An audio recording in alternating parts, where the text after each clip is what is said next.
annual events. In fact, coming up next week, we have one of our lunch roulettes. Lunch roulettes are open to our members, in which they are able to have a formal, informal lunch with the Trailblazer here in the region. So last month we had Jim Center, who was the athletic director of UTEP.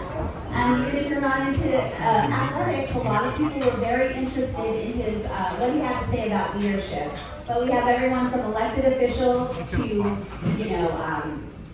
the owners of companies and businesses that are making moves here in the region.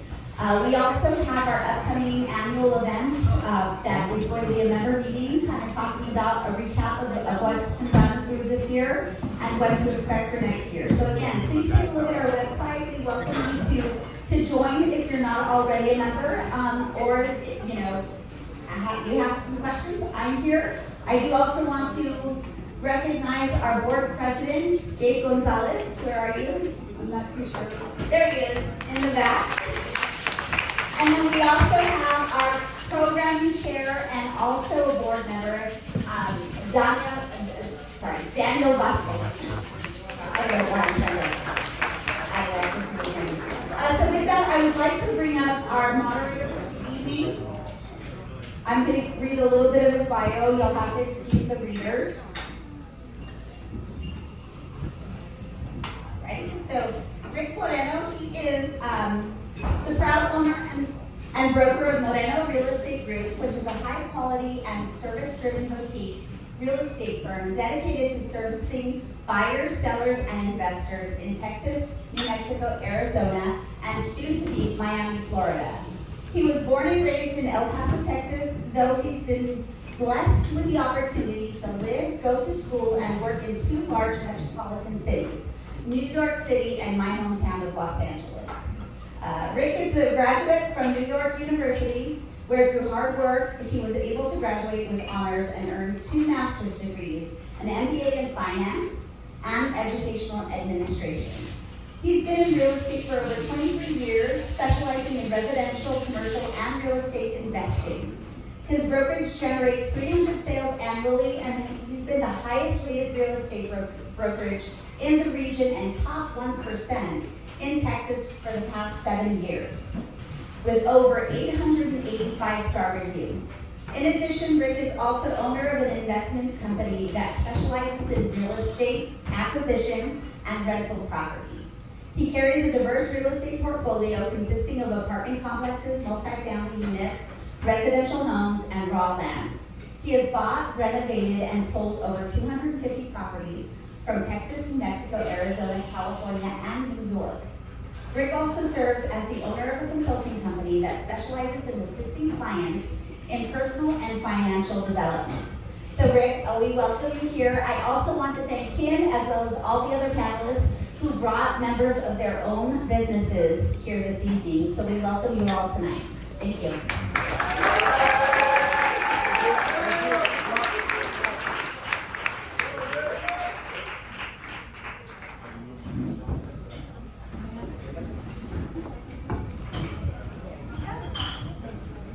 Well, thank you for that introduction.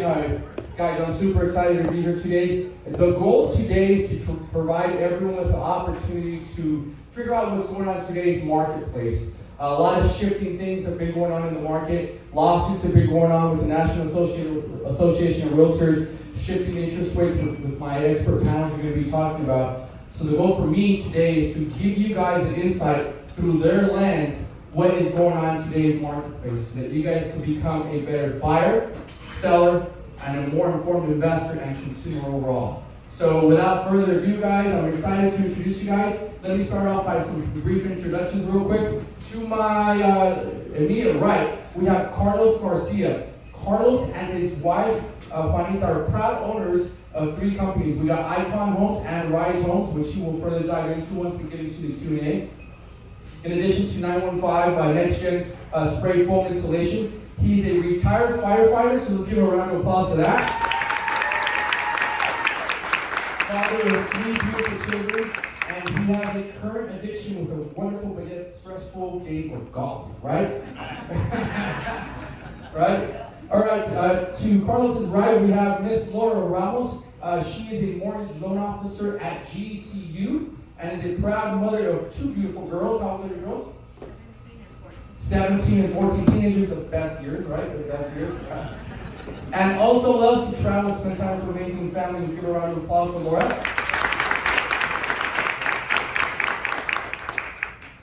And then we have Miss Patricia Aguirre. You want to be called Patty, right? Miss Patty.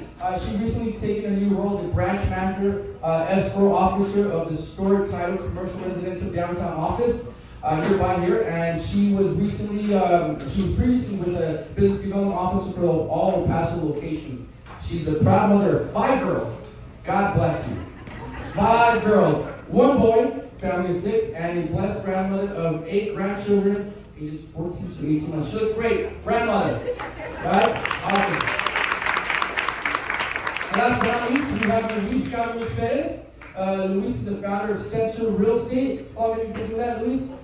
Been in real estate 11 years. 11. 3 years old. The Center Real Estate, 3 years? Awesome. So he's the founder of Center Real Estate and has been in the real estate industry for 11 years and has served as president of NABREP, also known as National Association of Realtors, for the El Paso chapter, and has recently been in charge of the NABREP Wealth Principles, which we probably will talk about in a little bit as well. Guys, so without further ado, my first question is for you guys. How many guys, by a show of hands, are thinking about using real estate as an opportunity to build generational wealth, not only for you, but for generations to come? Raise your hand. All right, so let's get started, guys. The first question that I have for you guys is Miss Laura Ramos. You guys ready?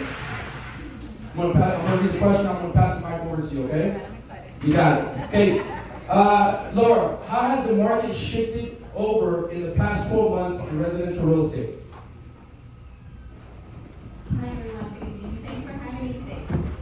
In the past 12 months, we've definitely seen a shift in the interest rates.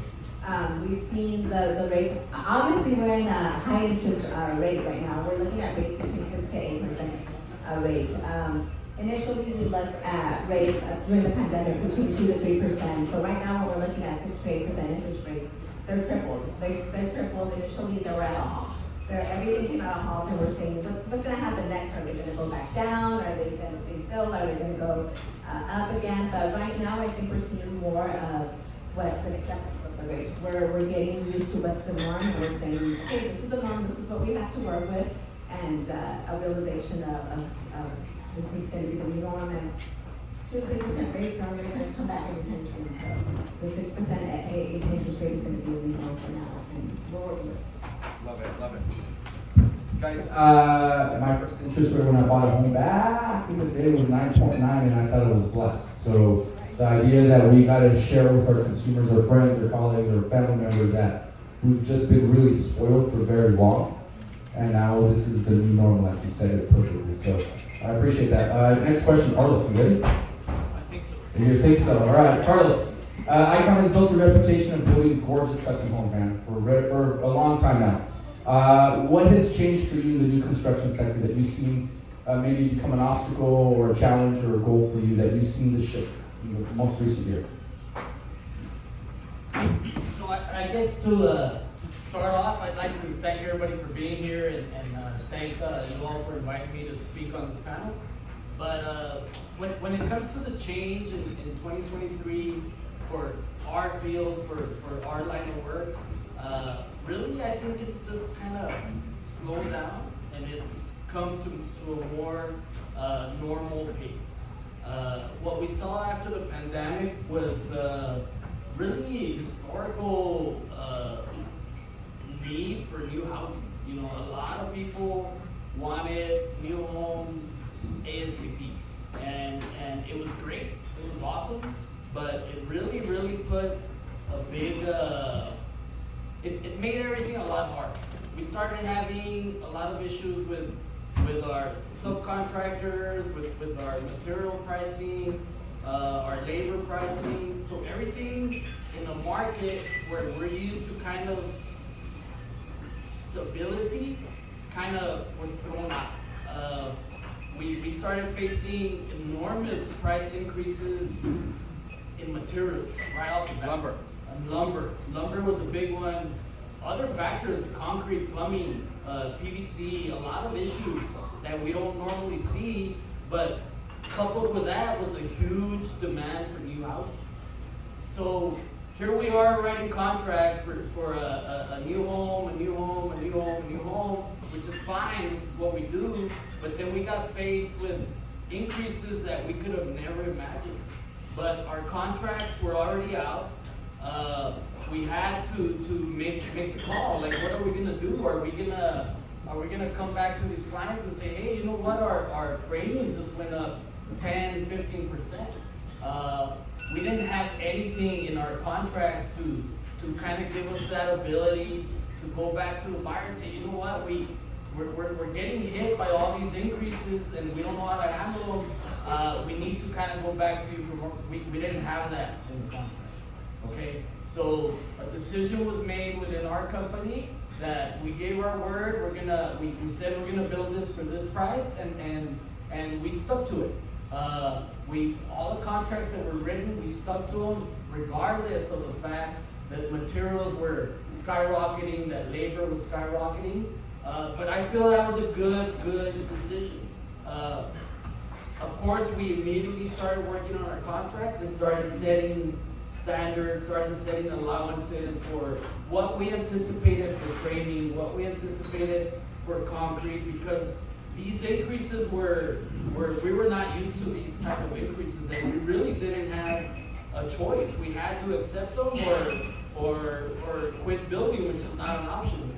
So we took the hit. A lot of people think that we cashed in, but it's nothing could be farther from the truth. We actually were inundated with a lot, and I'm complaining, right? I'm complaining like there's a lot more. like I can't sell enough houses, but it was really a task for us to keep up with all the demand. It was very difficult, something that we had never seen. I used to do estimates, and I used to know exactly what I could put framing at a price per square foot. Well, that number was like double, and that was nuts. But not only that, but it was coupled with concrete also going up, with labor going up. A lot of builders, you know, they start reaching out for your labor. They start reaching out for everything that they can, and it made it very difficult. But just to kind of sum that up, is that the supply requests from the pandemic weren't all that positive. Like, it put a lot of us builders in a really tough spot, and we had to do 150% when we were used to doing 100%. So it was difficult to keep up with the demand. We're more methodical about building. We're not really used to taking homes from start to finish in 10 months or so. We take a little bit more time, and the time constraints and the labor constraints and the material constraints really had an impact on us. We really struggled for 2 or 3 years. It was really tough. It wasn't fun as everybody could think that it was. We were selling a lot, yes we were, but we were also taking a lot of hits. So what I think about 2023, I think it's more of a normalization. I think that's what we're used to. I think we probably, on the custom side, we saw a 20% decrease, but 20% isn't that big of a deal. My Rise line, which is like in the 300s price range, that saw a bigger impact. That saw like 35-40% impact in sales, which was tough. But I mean, we're still in business. We're still getting through it. Some of the changes that we made were minimal. Like we wanted to continue to provide the same product with the same experienced subcontractors, with the same level of materials, and at times we struggled, but at the end of the day we were able to come through and finish those houses off. We worked on our contracts. We set parameters on you know what we're inspecting at cost, and we kind of made some progress. 2023 gave us some calm. It gave us our subcontractors back that we could rely on. It gave us material pricing that we could estimate and rely on. So I don't necessarily feel that it was a bad shift. I think it's more of what we're used to, and we're not here to have blockbuster years, you know. We're here to survive year after year and make a good living for ourselves and for our 70 employees that we have. And I think we're successful in that cause. And I don't necessarily think that the downshift or the reduction in sales is a bad thing. I actually think that it's more normal, and we can't compare ourselves to 2021, 2022 when we had blockbusters. We just can't do it. Like, it was nice, but it really wasn't nice. It was a tough time. And I feel good about the future. I think 2023 was a lot less business than what we expected, but I think it's more reachable, and it gives us a better, more time and a little bit more calmness to kind of fulfill our goals of building these homes. Love it. Thank you, Carlos. I appreciate that. Okay, so now, Patty, now that we're talking about rising prices, how does that impact you on the title side? As home prices have risen historically speaking, what is the cost of title insurance looking like, and what does that mean in regards to how a potential client at the closing table is going to be impacted? Thank you so much. So our title insurance rates are actually set by the Texas Department of Insurance, so they're promulgated. So any company you go here in the state of Texas, it is based on the sales price. So of course, those went up. We had an increased number of closings. We were having 30 closings in offices every day, which was great. It was the first time that we were looking at contracts where on the contract, normally, and you know, the seller pays for that owner's title policy. So when we first started getting those contracts and we would see it was a buyer, we did a double take because we were not used to it. You know, it's getting a little bit, it's now more acceptance of it being negotiated between both. Right now, what I'm seeing is either the buyers are still paying for it, or maybe they're splitting the cost. So right now, what's happening is actually the Texas Department of Insurance, they're having rate hearings. And they're gonna go ahead and do an average of how much those owner title policy rates have been. And more than likely, they are gonna go down. So it's gonna really benefit the consumer and get them to, you know what, we're not gonna get the 3% interest rate, but our rates are gonna go down, and that's what ensures the consumer, the buyer. Thank you. Appreciate it. Luis, ready? All right. So it's hard to compare El Paso with other major markets, right? But the normal supply and demand that a stable market is around 6 months. So we're a little bit below that. What is this doing as far as the inventory that we have in El Paso? What is this doing for buyers and sellers in El Paso? And just for the normal consumer? You know, I know both of us know the answer to this, but are we still facing these crazy bidding wars? People just wrestling each other at the neck, trying to get the same property. Thank you for that, and I want to thank progress321 for inviting me to the panel first off. But that's a great question, and there's a lot of misconceptions of what's going on in the real estate industry. And it's key in the way you ask it is what is it doing for buyers, what is it doing for sellers, and what is it doing for the market? Because those are three completely different answers.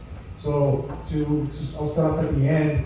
Are we seeing multiple offers? A lot of people are expecting the market to. I'm sitting it down because I can't compete and go on an offer over asking price. So that is the case in some homes, but not all homes. And it comes back to that the real estate agent behind that listing, and then a lot of factors. That's one, the way it's marketed. Two is the way it's priced. A lot of times it has to do with that seller. And then three is also where that home is located. There's markets in El Paso that are very, it's still very sought after. There's areas in El Paso that are maybe a little bit quieter. And then we also have to consider what price point that consumer is looking at, what buyer is looking at. Is it on the higher end? Seems to be a little bit slower. If it's something entry level homes, are there, they're still flying off the shelf. We were just having a conversation earlier right before this meeting, and there was 19 offers on a house that was listed this weekend. So that's still happening, and then there's homes that have been sitting there for a month or so, right? So it depends. There's more questions to be asked to be able to answer that.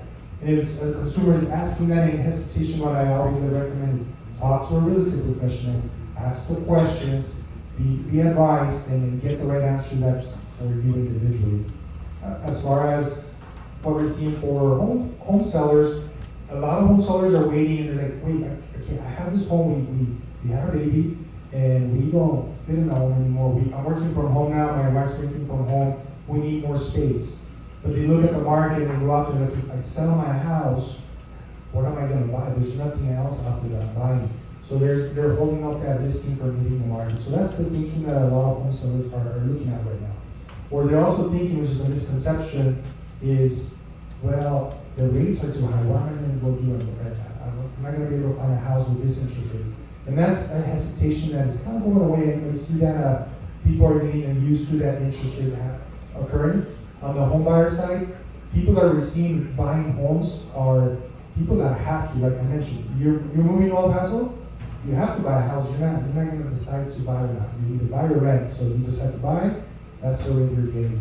People that are buying a home is usually people coming from other cities, people getting married. There's a long list of people that are still looking, and what I see is more misinformation. They're sitting back and taking the bench to see what happens in the market because they're not getting educated by a real estate professional. So that's going to take a while. All right, guys, next question is for anyone who wants to answer on the panel, which is an important question for me. I started in real estate not through being a realtor or broker, it's through the investing side. And my logic was like, I just wanted to retire owning property. I didn't know anything. I almost foreclosed on that first property because I was a 19-year-old kid. But the question that we want to give the audience, so for anyone in the panel to answer is, home ownership has been shown, historically speaking, to build generational wealth. Not only for the person that starts it, but for your offspring, your children and grandchildren.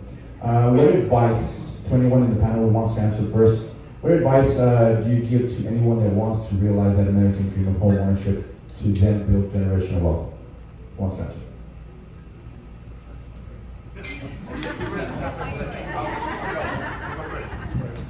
Okay, so that's something that's very important, and like you mentioned in my introduction, I'm part of the National Association of Hispanic Real Estate Professionals, and the big background behind that is building wealth through real estate.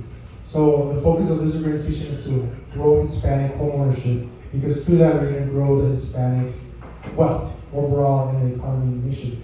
So the advice I give somebody that's looking to invest, and it's a simple answer, looking to invest, looking to get their feet wet, or even if you have a home, you're thinking of buying that second home, so as an investment or a move-up buyer.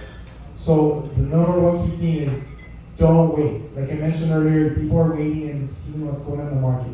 The biggest mistake that anybody could do is wait. You were 19 years old when you bought your first house. You don't know what you're doing, so you go and figure it out as you're doing this investment, and you get advised by a real estate professional. You talk to a title company. I'm sure Patricia will be more than happy to tell you about what to look for in title. I'm sure she'll be able to help you with hey, lending, this is an investor loan, this is loans for first-time home buyers, criteria to do that. And as a builder, I mean, you build your house, right, of course. And I want to add something aside, if I don't know how to, but for Icon, he was beating himself up on the market, but I think Icon is one of the most recognizable builders in the city. If I could ask for a raise of hands to start of Icon Homes before tonight, and I bet half of the room will raise their hands. So it's a great company.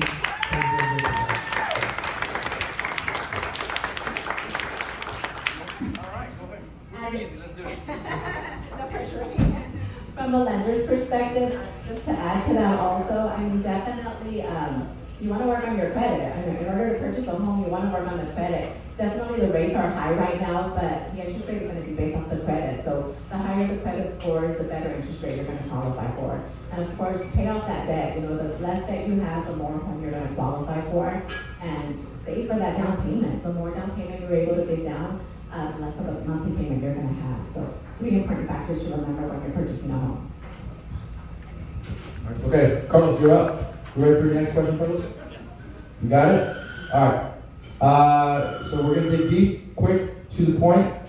Tell us about your two business entities, Icon and Rise, and did you add that second brand, which is Rise, that came a little bit later, to meet the demands of the El Paso marketplace, or what was your quick vision on that?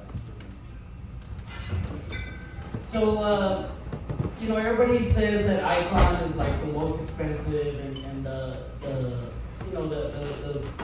biggest, the hardest challenge to get into, but they don't realize that these homes are like extravagant. They're huge in square footage, the ceiling heights are huge, and we take them out, we make them look really, really nice. But never losing sight of what we're after here. Like anybody can build a house and put it up in 4 or 6 months and sell it. But we're after a more permanent, long-lasting impression. So we have a team of architects at our office. We have a team of design specialists that are coordinating colors, that are coordinating tile, that are just giving the house just more and more appeal as it's being built. So there's no reason why we couldn't take that same approach and offer it at a lower price point. We're gonna sell it. We're gonna sacrifice some bells and whistles, right? We're gonna sacrifice some 14-foot ceilings. We're gonna sacrifice room sizes. But at the end of the day, we can get you a 4-bedroom home, but not leaving our values, not leaving everything that we've learned. We started Icon Homes in 2004, going on 20 years. And we've learned a lot, and we're still learning a lot.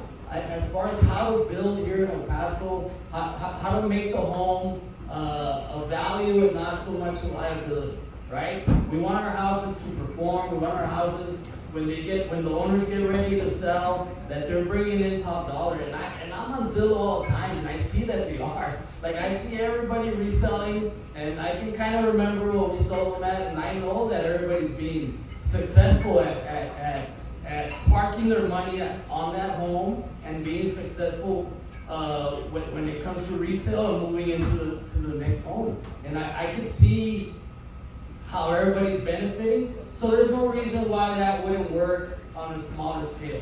Rice Homes doesn't sell a ton of homes. Like, we're not going to sell 100. We're not going to sell anywhere close to those numbers, but we're going to build some homes that are going to retain their value, that are going to look great 3, 5, 10 years down the line. How? We're changing our exteriors. We're moving away from stucco. Why? Stucco's tough. Stucco's tough here in El Paso.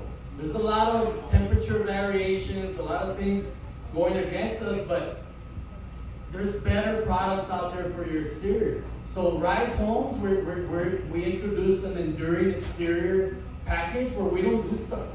We're doing fiber cement, we're doing LP materials that have been tested, that we gotta take advantage of all the research and all the enhances that have been in home building.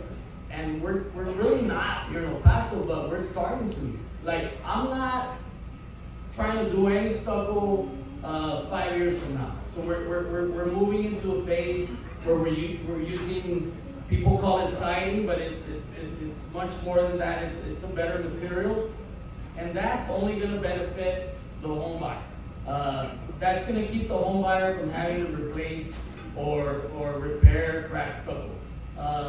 We're also not doing air conditioners on the roofs anymore. Air conditioners on the roofs, we saw through our research and our warranty that they attribute to 50% of our roof leaks. So if we put a roof-mounted air conditioner on, we can already expect 50% more likelihood of having a roof leak because of all the penetrations that it takes to get that unit functional. So we said, well, let's not put them on the roof. And what did we do? We eliminated 50% of the roof leaks, right? We kept getting calls on stucco cracks. very difficult to turn down, because these are the same people that you know, that you look in the eye and you told them this is a good, long-lasting home. So, you know, we go forward with a lot of these stucco repairs, but the more important part is like, why are we doing stucco if it's not holding up? So we're transitioning to a stucco-free home. That's only gonna benefit the buyer, and you know what? It doesn't benefit us at all. Because all they say is that we're the most expensive at Rise Homes, but they don't realize the savings that they're automatically walking into the minute that they close on that home. So the no stucco, we're removing parapets from the roof. The parapets are only existent on roofs with flat roofs in the back, maybe partial tile in the front. I know that's difficult to kind of understand, but that's kind of a builder's lingo. A flat roof is automatically going to need parapets, and those parapets crack, and they allow moisture to seep into the house, and we hear it on the warranty, so we eliminated them.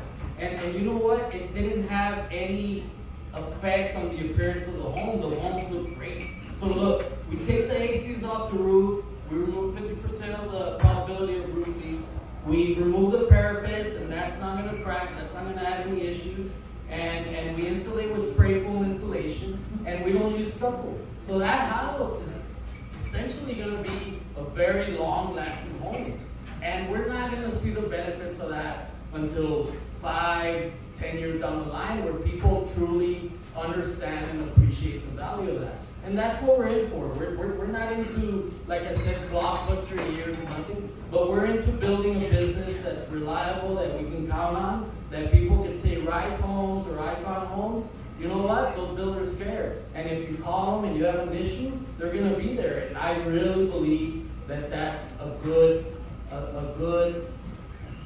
idea to have as a business owner in El Paso, and I can go into any grocery store, I can go anywhere I want, and if I see my customers, I don't have to hide from them. I don't have to hide from them, because I know that we're doing our absolute best at servicing that home, and if it's more expensive, it's more expensive to get into. I understand, but you're gonna be happier, you're gonna be more comfortable. That's why we created Rise Homes, so that we could offer those kind of benefits, and that's kind of a long-term plan, right? Because we're not just here until I retire. Like, my son's running the business, you know, we're evolving, we're gonna be here for a long time. We're building a new office, so that's like our flag we're sticking in the ground, and we're not going nowhere, you know, we're here to stay, and we're very proud of our work, and we're very proud of our homes, and you always have somebody to call and have an answer for any of your questions or concerns. So that's why we started right now. I appreciate that, Carlos. Patty, you're up. All right. A lot of people don't talk about the title side because A, it's too confusing, B, they don't understand, or they just get their realtor to answer all the questions, right? So in the simplest way, explain to me like I'm a second grader. What does the title company really do? What's the importance of it for a buyer selling a lender in quick? Somewhere for you. I'm gonna go ahead and explain what the title company does, and actually, we are the middle person. We don't represent the buyer, we don't represent the seller, we're kind of in the middle. We actually hold the funds, and so people trust us to be able to hold those funds and distribute those funds once everything has been done. And like I said, we don't take sides, we're in the middle, we just make sure everything is done correctly. And title insurance protects you from the problems with any ownership title when you buy real estate.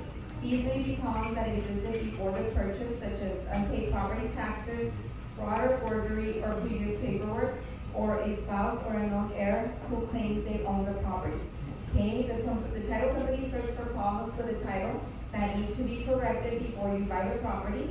If there's a challenge to your ownership later, your title company will handle the dispute.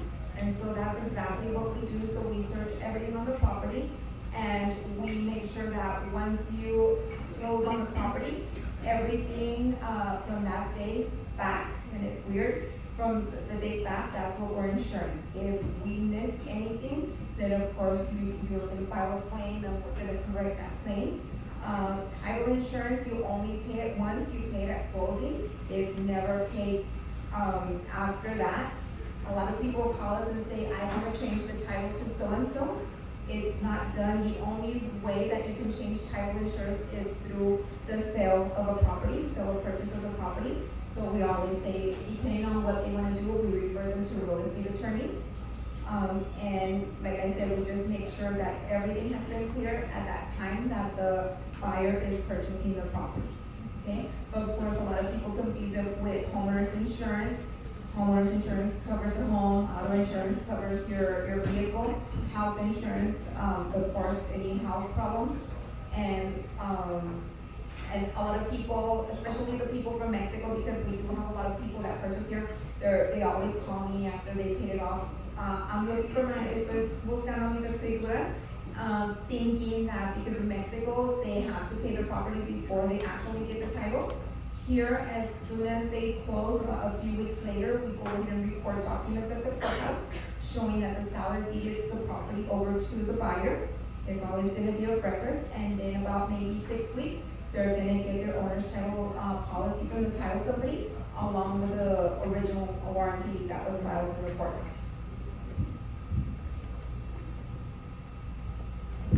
All right, Laura, you ready? A question that I get tired of answering myself, and Luis probably the same. Everywhere we open up, the news saying interest rates are too high, and then you got the tío, the tía, and the abuela. No, amigo, 1985, I bought a home, and blah, blah, blah, blah.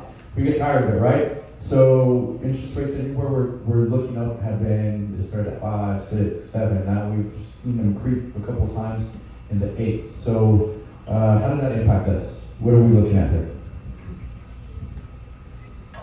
Well, as we mentioned, they're definitely instilling some fear in the consumers because they were so used to the 2%, 3% rate. So this increase in rates, it kind of put everything to a halt because they were waiting to see what's going to happen next. Are they going to go back down? Are they going to increase higher? What's going to happen? So everything kind of froze for a little bit. But I think right now it's kind of, we're normalizing and everybody's accepting the new rates. This is the new norm and we're okay with it because we're saying, you know what? It's not that bad. It's not that bad. We're gonna be okay, and we're moving forward with these rates. And right now, what they're saying is everybody's giving you the same rate. Now let's go back and let's compare the fees. So they're asking more questions and they're becoming more educated in regards to the fees. But in regards to the rates, they're accepting these new rates and they're okay with it. So we're moving forward with these new rates. We're accepting it. Like accepting like my son is not as smart as my other son, right? This is the reality of life. It's the reality of life. Not everyone's built the same, that's for sure. All right, this is for anyone really. I live in New York, live in LA.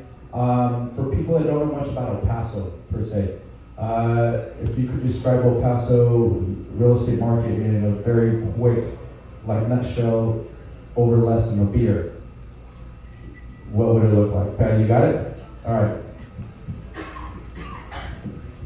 Just because some of us did go through 2008 when the market crashed. So we've been here, we've seen the ups and downs, but El Paso is so different from everywhere else, California, Colorado, New York. It doesn't get so drastic that when things drop, they don't go down to the ground. I think everybody here can say we're so steady. We're still seeing customers, we're still doing closings, people are still kind of in their heads like, you know what, it is what it is. We're gonna go ahead and buy those houses, so hopefully more consumers start selling houses so there's not that shortage. But I think we don't get affected as much as those other states. Yeah, one of the, just to chime in on that real quick, one of the things that I face as the majority of my business, and I'm sure Luis is, I get a lot of referrals from out of town, and they always ask me the question, was El Paso a good market to invest in? And it's a great market if you're an entry investor, beginning, because the entry point is so much less expensive than if you're investing in a higher price market. Get your feet wet in the door, the markets are stable, we don't have big roller coasters. Here we don't have a lot of ups, a lot of downs, it's pretty stable consistently. Rent is always sustainable. And for the most part, our new construction compared to a lot of other markets, it's not astronomically crazy. So, all right, we're gonna get to our, yes. So like if you recommend El Paso to an investor. Something I learned from our mortgage friends that we have is El Paso and Texas, for the most part, has a 1% foreclosure rate. That's crazy. So, and I'm like, what do you attribute that to? And they kind of don't really know, but they kind of insinuate it's a cultural issue. Like once we take ownership of something, we kind of want to finish it off and finish that purchase off. So as far as that for an investor, that's great, right? I operate and I own a lot of rental properties, and I've never ever experienced a loss on the rental property. The profits on rental companies are slow, but they're constant, and it's something that you can always bank on.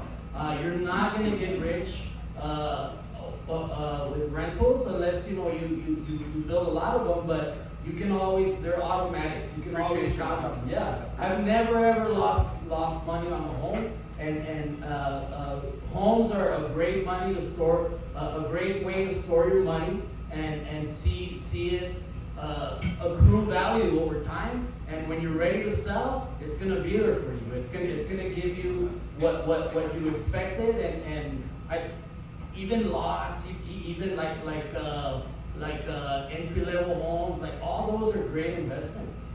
Just the fact that foreclosure rate is so low is a gleaming endorsement on why people should invest in this community. Absolutely.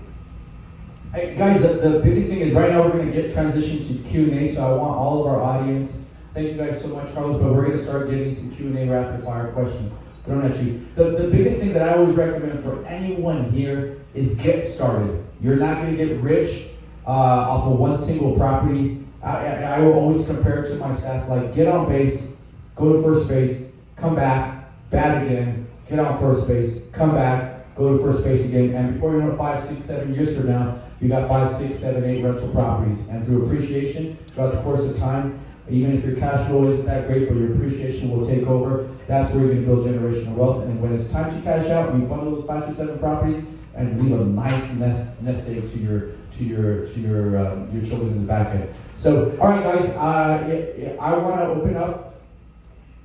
Yeah, I want to open it up to people that have some Q&A for us as a panel. Anything that is important to you that you have some questions on, want us to expand on, feel free by just raising your hand. Go ahead, you got a question? I'm totally using executive privilege here. So here's a question I have, and this is as someone that owns a home, and I want to move into another house, but I guess the question that has been on a lot of people's minds is, I own a home, my interest rate is low, 3%, something around there. Awesome. Why should I consider buying another home in today's market, or why shouldn't I? What are the pros, what are the cons? What makes that decision a smart decision from a buyer's standpoint? Guys, Before I pass it off to you guys, just like to clarify, because there's a glaring, are you looking to sell in order to buy, or you're just going to keep your home? Sell to buy. You're going to sell to buy. Who wants to take that one? Please. So I think that's a very common question right now in the market, and a lot of consumers have that, and they're not raising their hand. They're just sitting there going on Zillow, looking at homes, and they're not really taking that step forward. And that goes back to what Rick said is take that step, get off the first base again, get off first base again, do the whole team, go do your runs and get approved. But the biggest thing is if you're looking to sell, okay, why are you looking to sell? Because I just want to be at home, or is it because I love that icon home and I want to go buy that one? Or is it you need to make that move? So if you need to, people ask me, when is the best time to buy? Is when you need to buy. If you are living in a 2-bedroom home and you have 3 kids, you need to buy another house. So it doesn't matter what interest rate you have. It's costing you more headaches, more pain to be in that home. Or you're commuting an hour across town for work and it's costing you time from your family, time from work. That interest rate should be secondary. The interest rate should really be secondary. If you can afford it, that's something to keep in mind too is affordability. If you can afford it, then it's the right time to move. Is whenever you need to, not when the market dictates it. Next question. What do we got out here? What you got? Is that Marty? Is that my guy? You got a deep voice, so you could yell, big guy. Tienes voz de hombre. This was for Laura. So if you could tell the future in 2024 June, what do you predict the interest rates might be? You get that? Or you want him to give you a chente voice even louder? What do I predict or what do I wish for? They're two different things. Well, my prediction, honest prediction is that the rates are gonna remain the same. I'm thinking it's an election year, so I'm predicting the rate will remain the same until the next election. And then we're hoping that we are gonna see a decline in rates, but for now, I'm predicting it's gonna remain the same. And then hopefully we'll see a different rates or customer fingers. And guys, those people who are waiting on the fence for that interest rate to drop, you do not want that because we've all talked about this. We answer it every single day. I'd rather compete with 1, 2 people than compete with 20 savages that are willing to not. It's like Black Friday, but for real estate. You do not want to be competing for people who have capital, are willing to waive appraisals, willing to waive inspections, and you are barely squeaking by because you have good credit, but you don't have enough for closing costs, you don't have enough to waive appraisal. You do not want to be in that position again. We already were in that position for COVID. The COVID market, and so that's one reason why you should wait. Good question, Marty. Next question, what do we got? All right, the beautiful gentleman, I think his last name is Moreno. Let's do it. What's up? That's my brother. That's the VP.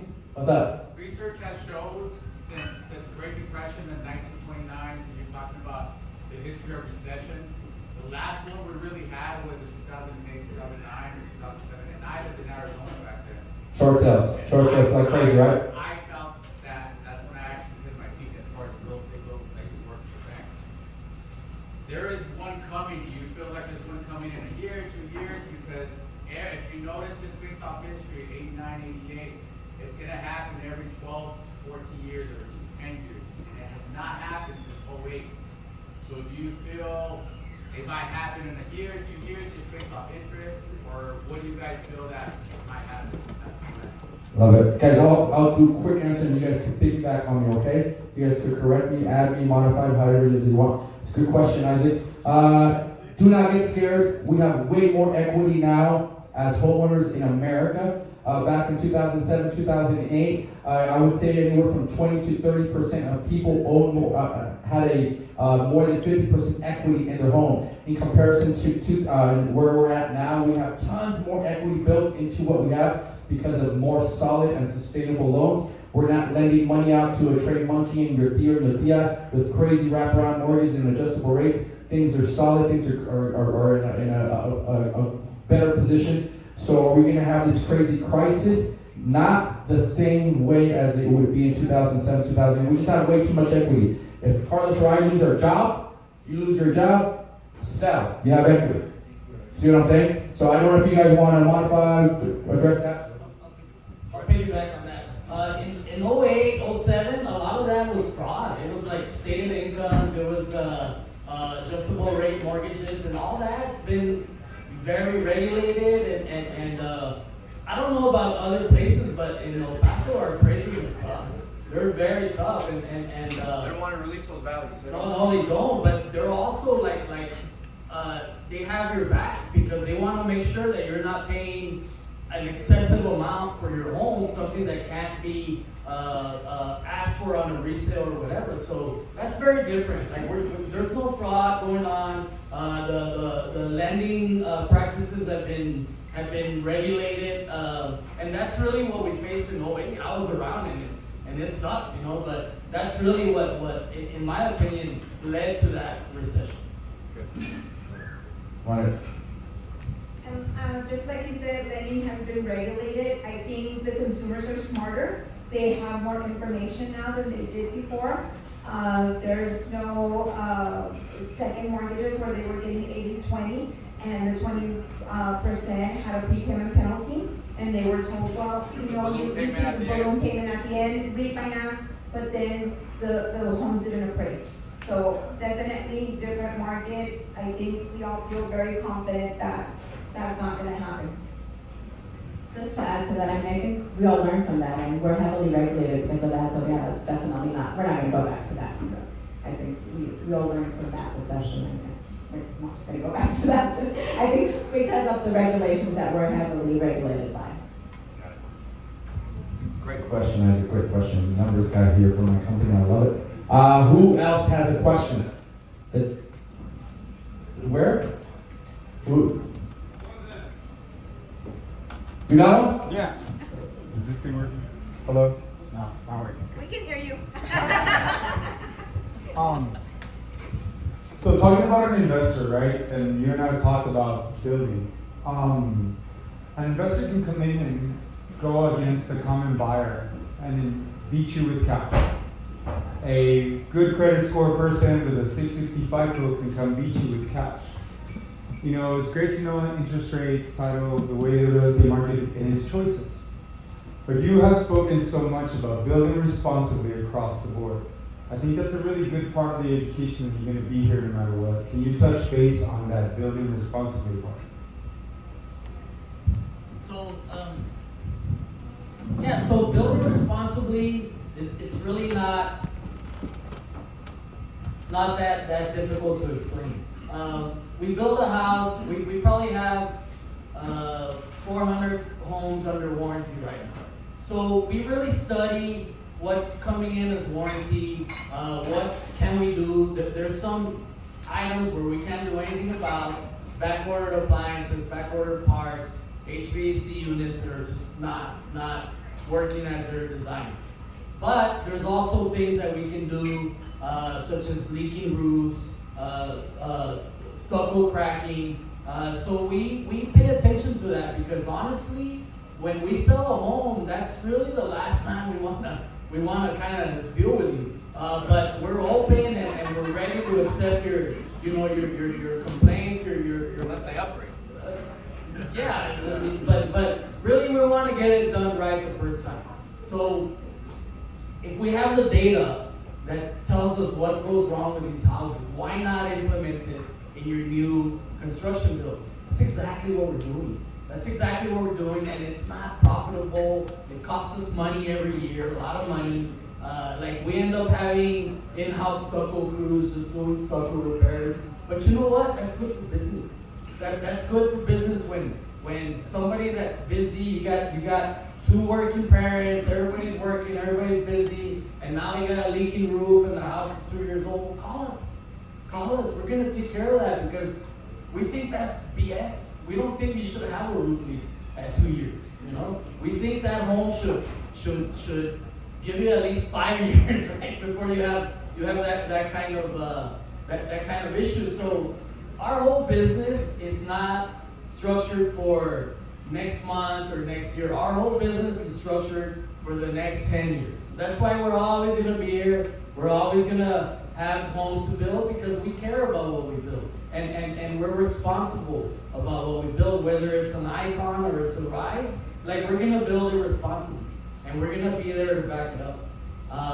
Not knocking anybody. Just saying this is how we're going to do business. Guys, I want to maybe spark you guys' interest as anyone have a question on investing.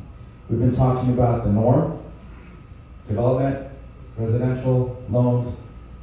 Bring me an investment question. Yes? I kind of have two questions here. Go ahead. The first one is... You want the mic? Do I need it? Just real quick, yeah, come on down. Your name, say your name. So my question is regarding when you're buying, you have high cash people that are going out there and someone that's buying to invest with financing still. How do you make it lucrative for the seller so that they take your bid? And then also when buying, I've heard a lot of different advice regarding when you buy, put 3 houses in a different LLC or a house per LLC. What's your advice? Got it.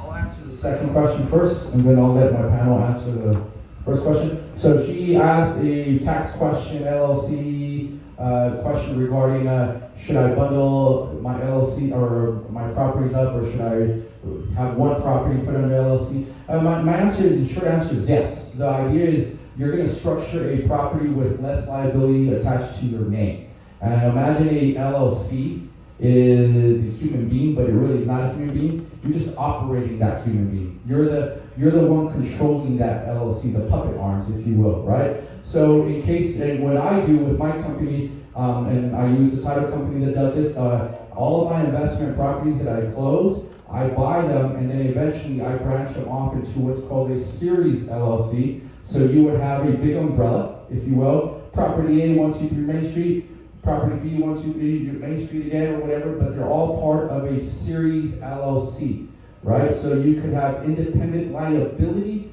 attached to your name whenever you're buying residential property. Now, does that mean that if you're buying your first investment property, you gotta go to the Texas Comptroller and go get an LLC? Wait a little bit to see if you like it. Just because you touch a basketball doesn't mean you can shoot a jump shot. Make sense? So you want to, before you open up an LLC, I would wait a little bit until you could do that. But long term, if that's your goal, that's what I would do. Make sure you limit your liability, because then you could offset losses, depreciation, all these crazy stuff that you could do, and you can claim a loss, but your appreciation really shows different. Who wants to answer the first part, which was, how do I, as an investor who only has financing available, beat the cash buyer investor? Well, so that's a great question, and it's a concern. And it goes back to the area we've been speaking about. Is people on the fence, well, I don't have cash to go buy a house and compete with the investors. But something I'll advise you is get the right team together, which find the right real estate agent. And of course, I'm biased on real estate agent here, it's a real estate agent, but find the right real estate agent. A lot of people go out there and just click online and find the first person that answers the phone, and that's not the right team. It's about networking, about having the right people on your team to get you that offer. It is not about the cash, it's about the price of a home is the one negotiation point on a contract in Texas. There is I don't even know how many points that are negotiable in a contract that could put the upper hand on any buyer. I've seen offers go, I've seen on both sides, on the seller side and the buyer side, where the offer presented to that seller is not the highest offer, and they accept that offer due to other terms. So get the right team, that's the advice I'll give you, get the right team within hand so they can help you and prepare you both on the real estate side and on the lending side. It's part of everything. And get a realtor that communicates with the listing agent, right, Luis? Like says, hey, Luis, compa, where are we at? Are we anywhere near the ballpark? Have him open up that dialogue with you, because he'll say, hey, this is what my seller is looking for. I can't buy Texas for this close price, but he wants easy. He wants out. He doesn't want a buyer that's picky. So he'll relay that information to you as a buyer. So you want someone that can not just submit an offer, but someone that can pick up the phone, like old school negotiating, and be like, Luis, where are we at? What do we need to be doing? Do you appreciate when a buyer's agent does that to you? Yeah. Absolutely. Good question. Good two-part question. One more. Oh, that's my big dog. That's Willie. What's up, Willie? How you been, man? How's the family? How's the Jordans? All right, let's do it. What's your question? So my question is more in regards to, what are y'all's thoughts in regards to creative financing? There's a lot of real estate agents that are moving towards that, where they're doing sub-twos, where they're doing assumptions of loans and all that stuff. So I know we have mortgage experts on top. So what I want to know is, what is your thought in regards to creative financing than traditional financing? Which one is better? Which is going to last a lot longer? We already know that answer. But what do you think about it? Melinda, you want to try that? Or do you want, you got it? Yeah. I can assist if you want, but like, I'll give you guys this. So just to explain to the audience, if you're not familiar with creative financing, we have, I guess we call it 3 traditional financing, which is FHA loan, VA loan for military families, and a conventional loan. Creative financing is defined by everything else you could think of. Wraparound loans. There's could be a whole other panel on just creative financing. But I think that's becoming more and more common in the industry. And it's something, it goes back to the last question I answered, is you want to get somebody in your team that understands that and work with that. There's a lot of real estate agents that don't understand that. There's a lot of real estate agents that don't want to touch that. So if that's an approach you want to take, you have to get the right person around you. And it's a little riskier, so you have to understand what creative financing is before you explore that. And just to add to that, our GCU has a lot of the in-house programs to help you with some of those credit challenge programs. For example, we have the My Home program that has some of the lower credit scores or the non-traditional credit. So some of those more challenging ones, we are able to help you out with those as well. We also have a zero down payment program that, for some of those that don't have the down payment saved up for the down payment, we're able to go ahead and be a little bit more creative on that. Guys, to sum that up, like, you don't go to the doctor and take two of your kids and say, give them the same prescription. Some maybe have something wrong with the throat, the other one may have a broken leg. There's not a one-size-fits-all loan option for each. So, like, let's say the seller's a distressed seller. We were just talking about it with a couple of my friends. Is a distressed seller, can't afford, lost their job, maybe their husband passed away, unfortunately, and all of a sudden they can't afford their house. And they have a little bit of equity, but they want out. Then a subject to is a perfect opportunity for someone to come in, and it's a win-win scenario for the person making the subject to offer and then the seller, because they can't afford the house.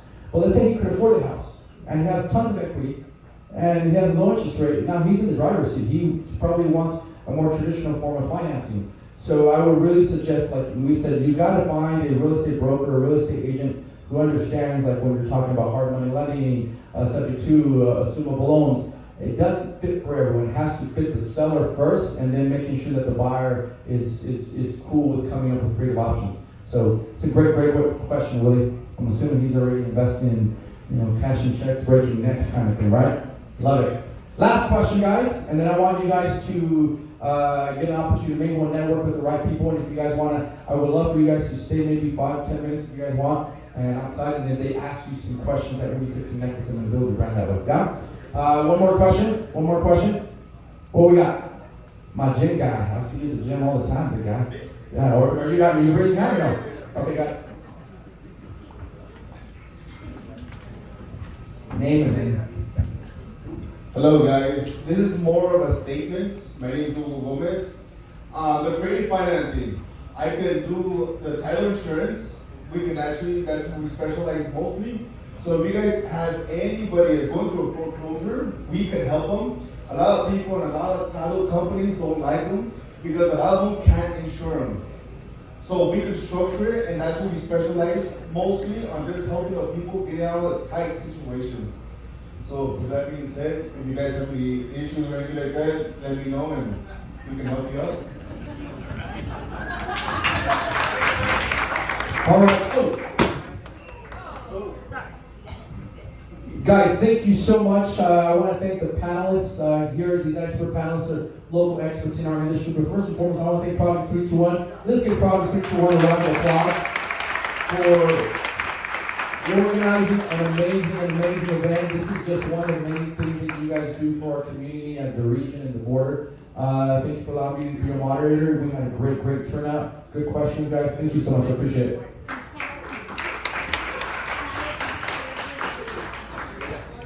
I just want to close out by one. I did not mention one of our board members who was here, Mario Porras. I want to make sure I mention him. But I also want to thank the Reagan for being such fabulous hosts. Please make sure to put your wife in this. As he mentioned, let's go ahead and continue to mingle and enjoy each other's company and network tonight. So thank you for all being here. Have a great evening.